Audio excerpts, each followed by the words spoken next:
All right, welcome back to Jacques Talk. It's my pleasure right now to be joined with a big guy who plans to be a major part of the LSU defense next season in 2023, Maason Smith. Maason, thanks for being here, man. Yes, sir. Nice to finally get to here and get it going. Yeah, we're at Get Gordon right now. We're in the courtroom, so to speak, where they do some practicing, and you plan to be practicing hopefully some non-contact in the spring? Yes, sir. That's the plan.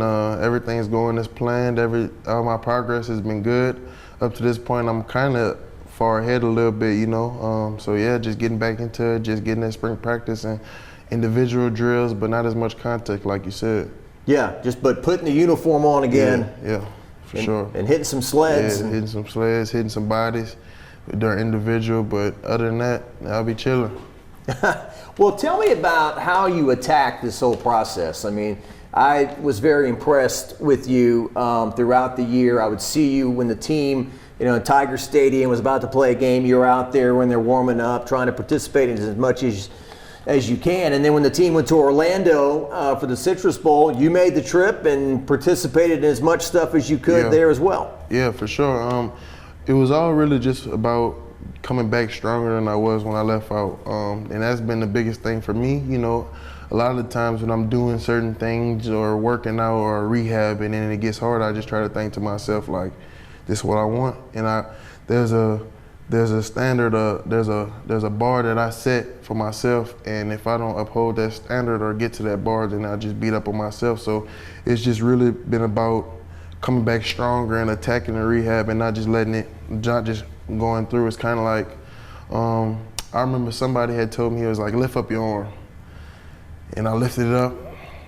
He was like, is that the highest you can lift your arm up? And I said, no. And he said, well, lift it all the way. And I went like this, and he was like, you see, that's kind of like how people just approach things. Like, there's always some more that you could add on to and everything, and that's just what I believe in. That's what I've been basing my progress and my rehab off of. Yeah. So I guess sometimes there's a fine line by saying, okay, there's a standard I'm going to meet, and then they're not putting too much pressure on yourself. Yeah. But you don't feel like it's pressure. You just feel like this is what I got to do. Yeah, I just feel like that's what I got to do to get where I want to be in life. Yeah. And at the Citrus Bowl, like for example, you got handed the mic. You spoke at the pep rally. Yeah. You ever spoken in front of that many people before? Not off the top of my head, I don't think so. But I'm sure that there's come a time that it was pretty close, or not if that many people. But I think that was probably the biggest venue I've ever spoke to. They gave you a roaring ovation when Coach Kelly introduced you there. Yeah.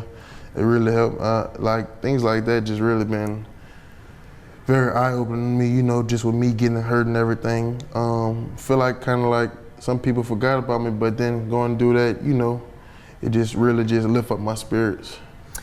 And then in pregame, you're out there with Quincy Wiggins, helping get him ready to play for the game and everything. Yeah, Quincy is my guy. I made a promise to him that I wasn't gonna let him be anything less than great, and I held it to him. And he's been working this off season and during the season just to get it. And when somebody started playing football in junior year of high school, he's making big steps. So I think this year will be great for him. Yeah, he's always been a physical freak. Yeah. He just had not played the game of football. Kind of green and just has to learn. Yeah, it's kind of. I really feel like college football is just a time on test type of thing. When you were in that stadium, did you kind of tell yourself, hey, in 8 months, we're gonna be back in the same spot? For sure. I looked at the field, felt the grass, felt the turf. Just did all the little things. Just knowing that I would be back there September 3rd of 2023, but I just can't wait. Yeah, you got the date in your head and everything. Yeah. Sure. Yeah, and the stakes will be much higher. Yeah. That stadium will be full, I would think. Yeah, it'll be very full. That's potentially going to be a top 10 matchup. One of the biggest opening games in college football next year. So I'm definitely excited. The good best players come out in the best game, the biggest game. So if I want to be the best player, I got to show out in the biggest games. There's going to be a lot of excitement about this team, like you mentioned. I think, like you said, LSU and Florida State should be ranked both very high in the preseason polls. Where is the line about getting excited about that and then doing your off-season work, realizing that that doesn't mean anything, that all the hard work is what accomplishes the wins? Well, I mean, it comes to a certain extent. You always got to give your opponents the what's the word? You got to give your opponents the credibility that they need, but you also can't take anybody lightly, because at the end of the day, it is college football. The man across from you is on scholarship, just like you. But at the end of the day, you always got to believe in your work that you've put in and the work that the team's put in to bring out the win. Yeah. A year ago at this time, so you were one of the few in the crowd at the Texas Bowl. Mm-hmm. And you look around and, you know, the team is a shell of the team that took the field against UCLA in the season opener. Yes, sir. And, you know, Brad Davis is doing his best to be the head coach, and you've got this new head coach, Brian Kelly, that you may or may not have known anything about, really. Yeah. Tell me about the last, I guess, 12, 13 months with Brian Kelly taking over and, you know, transitioning the program to where it is at the moment. I got recruited by Coach O and his staff, you know, and I love them. I love Coach O, love all of them. But I mean, when it comes to Coach Kelly, I just feel like he brings more of a business side to the facility and to the organization. I also feel like we don't do a lot of hitting or just a lot of extreme work to where your body give out or injuries or anything like that, you know. But I mean, the past 13 months with him has been amazing. All I can say, you know, when I got hurt, he checked up on me and really made it seem that I was still a big priority for him. Just with the whole NIL era and the transfer portal and everything, they made it sure that I was good. And, you know, I'm always good, but they made it sure that I was straight and I didn't have any doubts or anything. And I just could feel that the building has definitely taken a turn for the best. Yeah. You think you're on a SEC championship, national championship path? Already, yeah, for sure. Yeah. For sure, with the guys we got and the guys we brought in this offseason, you know, we just gonna keep stacking the days and keep climbing, and I feel like we have a great shot. What was it like to watch your team and what they accomplished this year?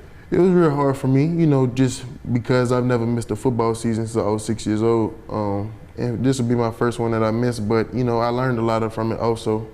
You know, I feel like you can't advance until you come back. Like, I feel like for me, this injury wasn't really a setback. I feel like it was just a lesson. And I use it as motivation. You know, I can't be lazy when I'm doing things with my legs or just the stretching, the knee work or the leg work. You know, I just gotta do it and hope for the best. I don't want to ask you to relive a bad memory, but I've looked at the video of that injury many times. Yeah. It's the opening series of the year against Florida State, and you just come running in kind of happy about a stop made in the backfield. You jump into the air, you hit the ground, and at that point you knew something was terribly wrong. Yeah, well, like I said, I ain't never really had any bad injuries. I mean, I had a nicked up shoulder, some wrist problems, but nothing like real major like that, but I definitely knew something was wrong. At first, I honestly thought that just my knee had popped out of place or something like that, so I thought going into the locker room that we was going to get a knee brace and I was going back in the game. But, you know, as I was walking off the field, I could just feel my leg like kind of loose. Like it wasn't really hurting real bad, but I could just tell like it was wobbly, it wasn't stable. And when I walked in the locker room, they told me that they think that I tore my ACL, and you know that was hard for me. I shed a tear too, but you know God has a plan, and I just believe in it, and I just kept it pushing. Ain't nothing really I could have did to change it. Like, you know, that's just my game. I like to jump in the air, but I mean, I ain't gonna do that no more. But you know, I've been doing that same thing since I was in 8th grade, so I never really thought about it twice. I just jumped in there, and I don't know. Yeah. I've always kind of been fascinated with the ACL injury because it's a major injury, and then you're walking off the field. How much pain are you in at that point? I mean, it wasn't really honestly the real pain was when I got back home. Like when I got home and settled in and my adrenaline wasn't running. Yeah. You know, like I just felt it. I felt that it was just like it really just feels like you know when you jam your thumb, it feels like the jam part of your thumb, like down here, it feels just like a ball of just like stiffness. That's really what it's kind of like, I'm trying to think of something, but I don't even know. It's just like a ball of stiffness. It really just stiff and very fragile. And not to ask the same question twice, but when something like that happens, you have two choices, right? You can like get depressed and say, I'm not going to be able to play in a football game for another year, and I can't play this year. Yeah. Or there's the path of, okay, I've got to, try to make the most out of every day to get back out there as quickly as I can. Yeah, well, I mean, when it first happened, I ain't gonna say I was in a good headspace because all I wanted to do was just play football, And like I said, just the first season I ever missed since I was 6 years old, so I wasn't really used to not playing ball. So like having to do things, like having to go to treatment or having to go to workouts when everybody else practicing, it wasn't working for me at first. And then, I prayed a lot about it, and I kept my faith into the process. And after I started walking, it was just up from there. When I was on the crutches, it was real hard for me to get around, so it was very frustrating. Like I would walk into the facility on my crutches and be drenched in sweat just because crutch from the door all the way to the treatment, like to the rehab room. So yeah, it was just very frustrating, and I wouldn't want to relive it again. Yeah, I know before the year, you were poised to, a lot of people thought you were the best player on the team. Yeah. Devon Gottschall, former LSU defensive lineman who's been in the NFL for a long time. I went out to his football camp at Plaquemine before the year, talking to him about the year. He said, the one guy I'm watching, man, is Maason Smith, man. He's the man, Yeah. And so it's kind of a reset button to an extent, right? Yeah. You're trying to live 2022 and 2023, right? Yeah. Have that kind of year. Yeah. You think you can have that kind of year? I 100% believe that I can have that type of year. And I tell you why. Like, the reason why I think so, that I'm going to have that type of year, the reason why I know that I'm going to have that type of year is because I sat down and I did my time. And I didn't complain about it. I didn't mope around. I didn't try to put people on a bad track. I just stayed the course and let everybody else do what they had to do. And just sitting from the back or sitting from the outside looking in, I feel like I could do a lot more on the field than a lot of these guys are doing in college. And I know my capability, and I just believe in myself to the fullest extent. What about your positions coach, Jamar Cain? I love Coach Cain. At first when Coach Kelly came in, I loved my D-line coach last year, Andre Carter. Yeah, he's a good one. Yeah, so from him being in the league, 81.5 sacks, I was like, all right, this the guy that's about to coach me up, to get me to where I want to be. And when everything shifted and Coach Cain came in, I didn't really know Coach Cain. He never really recruited me at Oklahoma because he was the defensive ends coach, and I was a defensive tackle. So I never really got to talk to him before he got on campus. But as soon as he got there, it's always been love. I call him almost as much as I call my mother, So I FaceTime him whenever he FaceTime me, whatever, and we just got that type of connection where I could tell him whatever. Like he's my coach, but he also like my older brother. Yeah. Which I like that because, some coaches, like older coaches, they'll they'll be the father and you'll be the son, but it's kind of like on a mutual, he has mutual respect for us and we got respect for him. So he never oversteps his boundaries, but he's a great coach, great technician coach, and he teach you how to be nasty. Yeah. And that's what you need on the defensive line. He does seem to kind of smile a lot, and when it comes time to do business, he's there to do business. Yeah. But I think he does bring kind of some levity to the operation. Yeah, he's definitely a great people's person, as the best person in the facility or around the facility, he's definitely top three, top 3, top 5. He just brings a different aspect to the game. Like a lot of these D-line coaches around the country just yell. And some people they don't receive information like that when you just talk to them, and that's what all he's about, and I love it. Yeah, I did have to laugh. I did kind of chat with him later about it. He said I wasn't really upset about it, just what I had to do in the bowl game when he had to go get your teammates off the Cheez-It mascot. Yeah. When they jumped on top of the Cheez-It mascot and got a 15-yard penalty.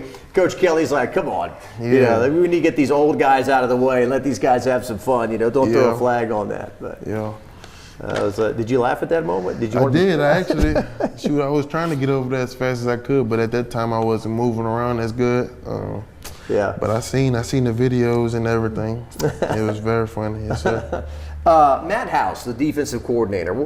This is a guy similar to Dave Aranda before him, it seems like halftime adjustments and all that. He's really good at that. Yeah, I mean, Coach House has been great. I feel like a tremendous coach since he's been here. You know, just with his system and how he attacks things. It's all built on just grit and just balls to the wall. That's what he say. You know, just always intensity.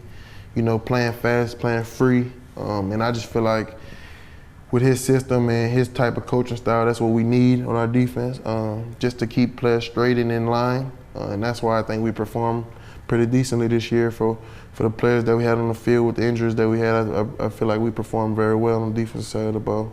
Awesome. I'm going to mention a few of your teammates on the line there, and you can maybe give me some thoughts on them. Yeah. Mekhi Wingo obviously came over from Missouri, and he could have been kind of one of the MVPs of the team. I mean, without him, you guys could have been in some serious trouble after your injury.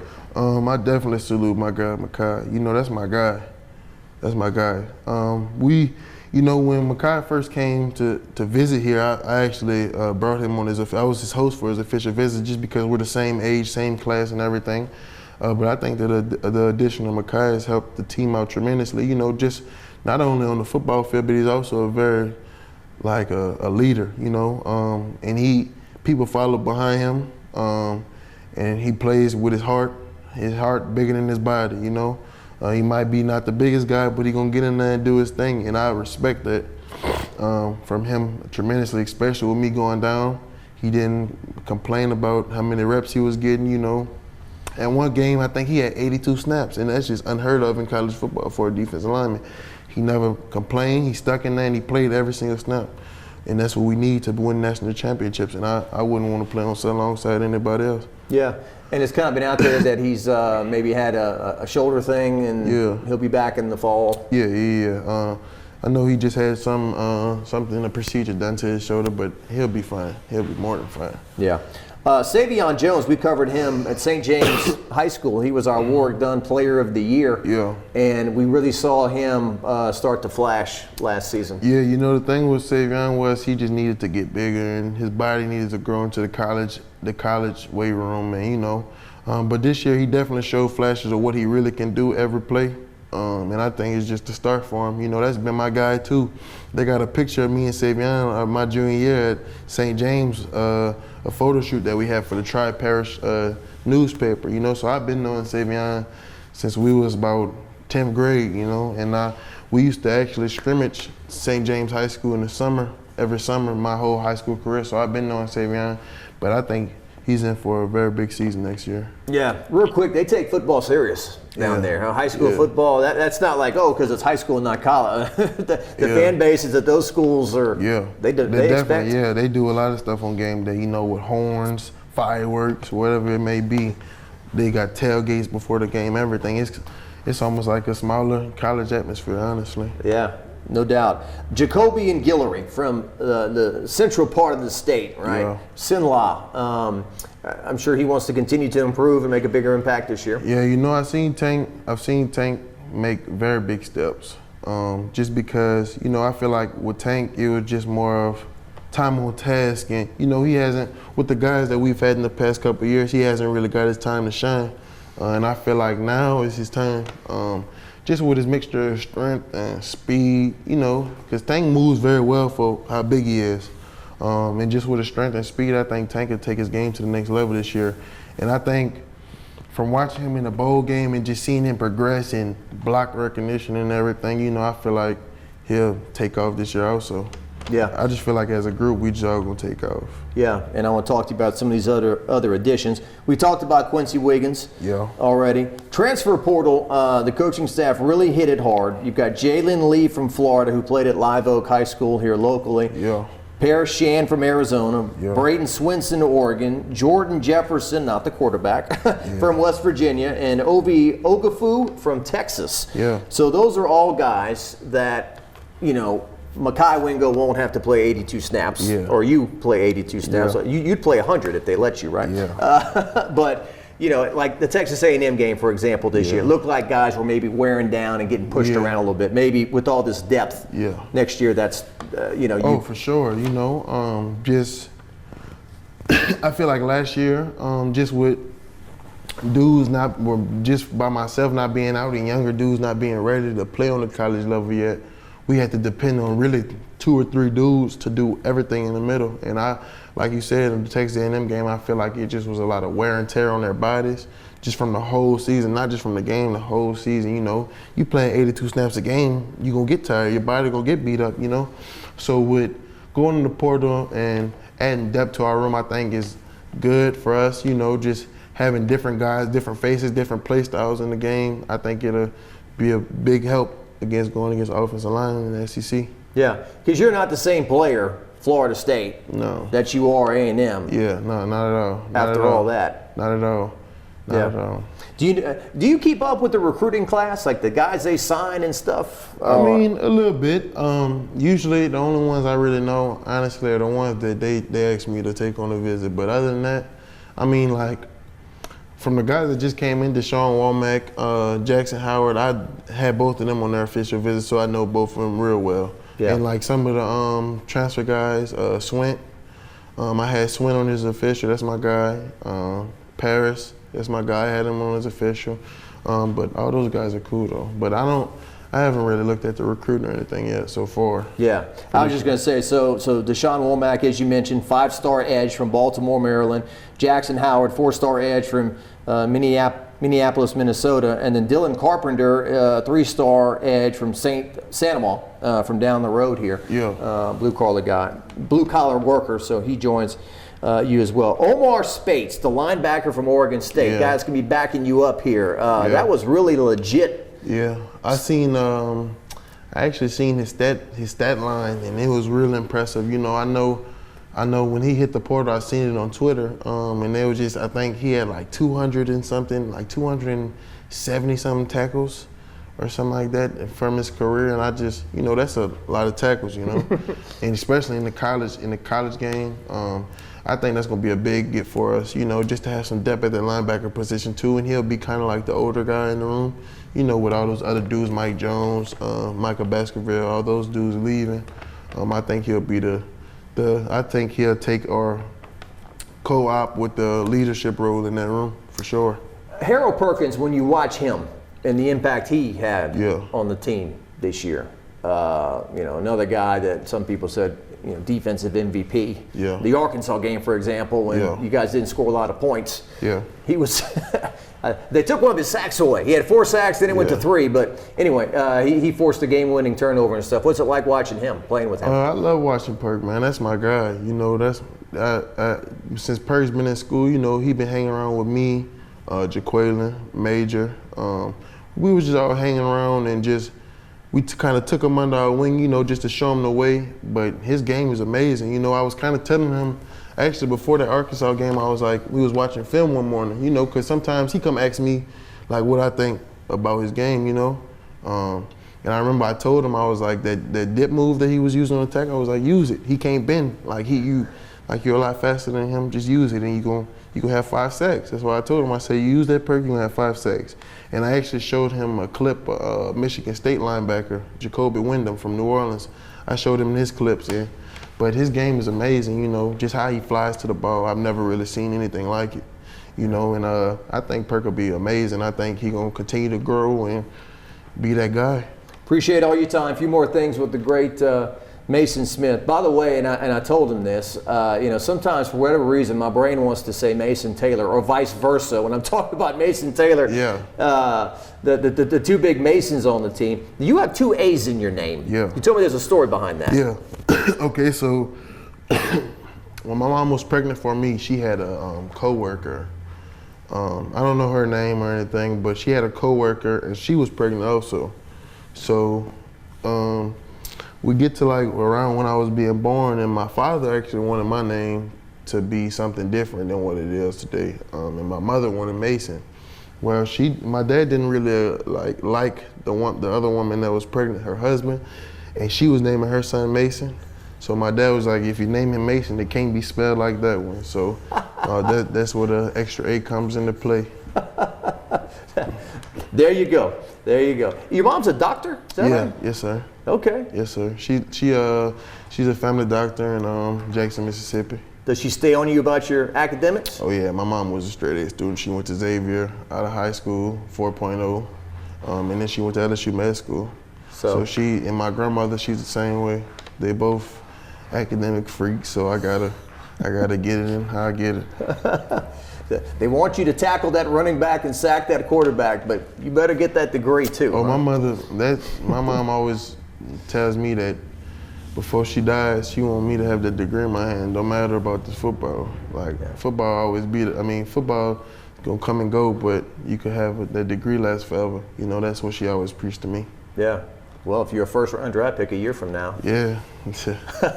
Yeah, online classes or something? Yeah, online classes, gotta be. Yeah, awesome. And on the offensive side of the ball, I mean, just real quick, you got Jaden coming back, you got Garrett coming back, you got so many offensive weapons, too, to throw the ball. Malik has that bowl game. Yeah. You got Maason there you go. Maason Taylor at tight end, you know? Yeah. What did you think when you guys went for 2 against Alabama, by the way? Well, I mean, you know, I feel like if I was a head coach, I would have done the same thing. Just because, like, it's a gutsy play, you know, but that's what's gonna feed, like, that's what's gonna fuel your team. Like, I feel like that was more of like, all right, we here now, this is what we do, and this is how we're gonna establish that. And you know, I feel like with Coach Kelly taking that leap and just doing that play, you know, I feel like that boosted a lot of things, just from the hypeness around the facility to recruiting to everything. You know, you beat Alabama, that's a big game, you know, but I feel like us beating Alabama was just the start of something that we really building over here. Yeah, absolutely. NIL, how, you know, we're in the new era. You've got the G on your chest. Yep. I think Gordon has signed 15 LSU football players. He's also been heavily involved in the women's basketball team and pretty much everything. Michaela Williams basketball coming to LSU. Shelton Sampson going to be a wide receiver on LSU's team. So how have you enjoyed NIL?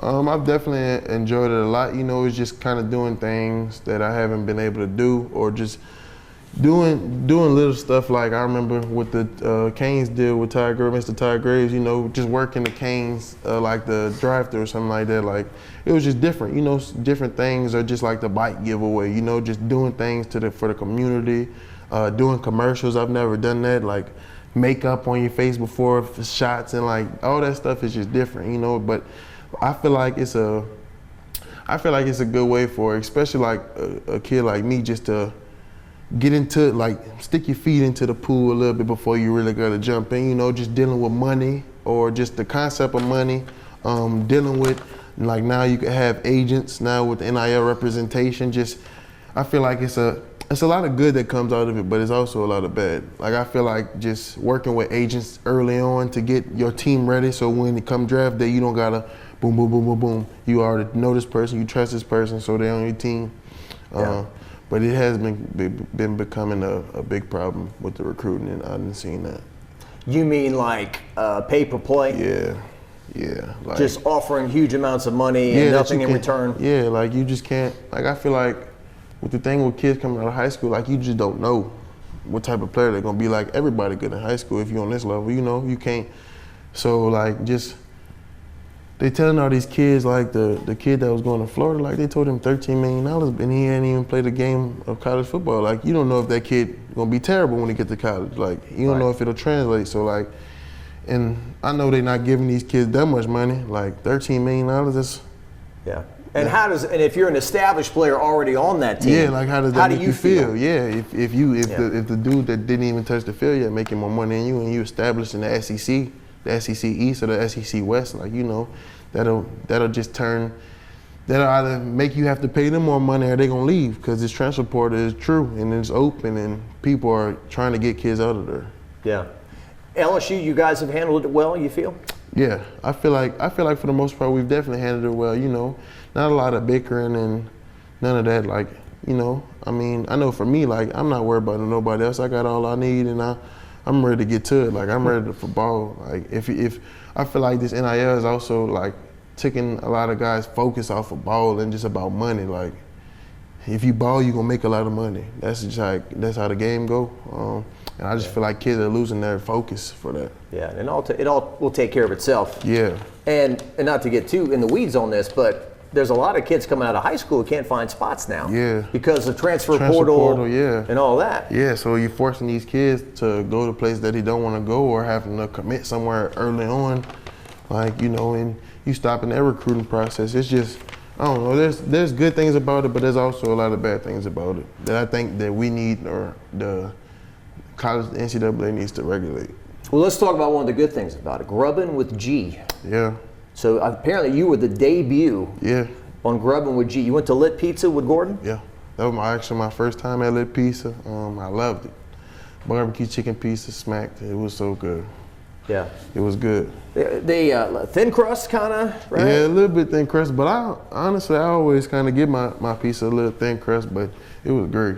It's delicious. I didn't went there quite a few times after that. See, pizza gets a bad rap as being unhealthy, but you had vegetables on there. You need your protein and everything. It's well, I mean, you could make anything healthy. I feel like, you know, just depending on what you got on there. If you got a little bell pepper, a little, you know, peppers, a little chicken, some, you know, it ain't that bad.